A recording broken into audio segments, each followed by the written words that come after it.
দেখুন জিরে পেঁয়াজ ফোড়ন দিয়ে মটরশুঁটি, হলুদ, আদা আর লঙ্কা এটাকে একটু নাড়িয়ে নিই।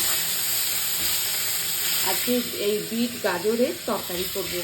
আর এই বিনসটাকে সেদ্ধ করে নিয়েছি, মানে সয়াবিন বিনস এটা।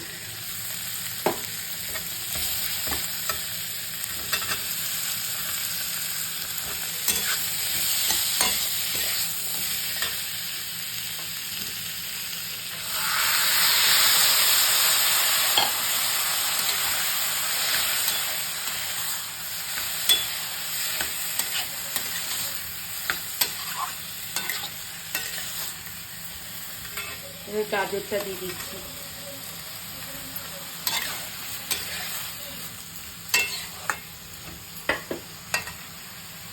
প্রত্যেকে একটু ধনে পাতা দিয়ে দেবো।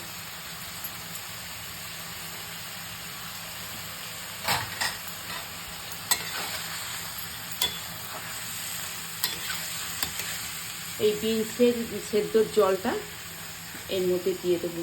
প্রোটিন ভরা আছে তো ওই জন্য জলটা ফেললাম না।